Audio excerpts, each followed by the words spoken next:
Hello అండి. Hi అందరు ఎలా ఉన్నారు? నేనైతే చాలా బాగున్నాను. Welcome to our channel Lakshmi vlog.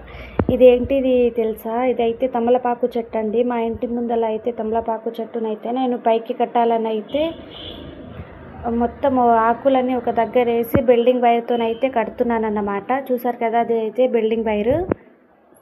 నేనైతే ఆకులన్నీ విడివిడిగా అయిపోయాయని చెప్పేసి ఒకటే దగ్గర కడదామని అయితే తీసుకుంటున్నాను.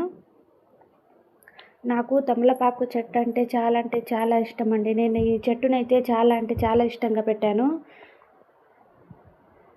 చూసారు కదా, నేను ఆకులన్నీ ఒకటే దగ్గర చేసి నేను మా ఇంటి ముందల అయితే పైకైతే కడదామని నేను చెట్టునైతే కిందికి తీసానన్నమాట. చూసారు కదండి, తమలపాకు చెట్టు ఎంత బాగుందో, ఎంత పెద్దగా ఉందో కదా. నేనైతే ఇంకా చాలా తీసేసానన్నమాట చెట్టుని. మీకు కూడా ఇష్టమని అనుకుంటున్నాను నేను తమలపాకు చెట్టు. చెప్తానండి నేను తమలపాకు చెట్టుని ఏ విధంగా పెడితే బతుకుతుందో. నేను 2-3 సార్లు అయితే కొనుక్కొచ్చి పెట్టానన్నమాట. అయినా చెట్టు బతకలేదు. మళ్ళీ నేను ఇంకోసారి కొనుక్కొచ్చి పెట్టాను. అప్పుడైతే తమలపాకు చెట్టు అయితే నేను బతికించుకున్నాను లాస్ట్కి. చూసారు కదా, ఇక ఈ విధంగా అయితే బిల్డింగ్ వైర్తోనైతే కట్టేస్తున్నాను. ఎందుకంటే ఆకులు విడివిడిగా కాకుండా ఒకటే దగ్గర ఉండాలని నేను బిల్డింగ్ వైర్తో అయితే కట్టేశానన్నమాట. చూసారు కదా మా చెట్టు. ఇప్పుడు నేనైతే ఆ చెట్టునైతే ఇంటి మీదకైతే కట్టేస్తాను. తమలపాకు చెట్టు ఇంటి ముందర ఉంటే చాలా మంచిదండి. తమలపాకు చెట్టున్నా, మనీ ప్లాంట్ ఉన్నా, ఈ చెట్లు ఇంటికాడ ఉంటే, ఇంటి ముందర ఉంటే చాలా మంచిదని అయితే చెప్తారు కదా. ఇప్పుడైతే నేను తమలపాకు చెట్టునైతే పైన మా ఇంటి ముందర అయితే కడుతున్నాను.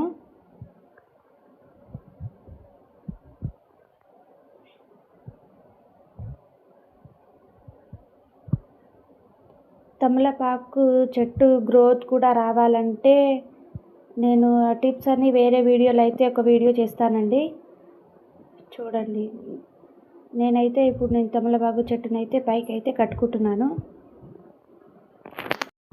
చూసారు కదా, మా చెట్టుకైతే నేను పైకైతే కట్టేశాము.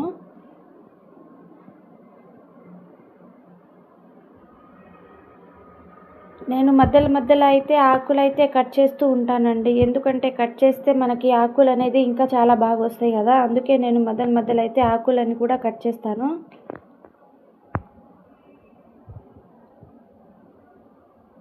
చూసారు కదా, ఆకులు ఎంత పెద్దగా ఉన్నాయో.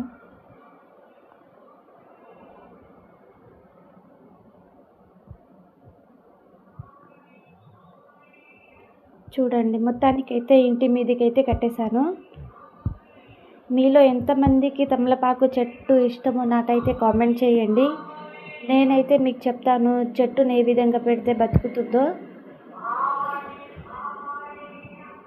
నేను ప్రతి వారము అంటే శనివారం గుడికి వెళ్ళినప్పుడల్లా నేను స్వామి వారికైతే మా చెట్టు నుంచి తమలపాకు మాల చేసుకొని అయితే తీసుకెళ్తాను. నా వీడియో కానీ మీకు నచ్చితే లైక్ చేయండి, షేర్ చేయండి, సబ్స్క్రైబ్ చేయడం మాత్రం మర్చిపోవద్దు.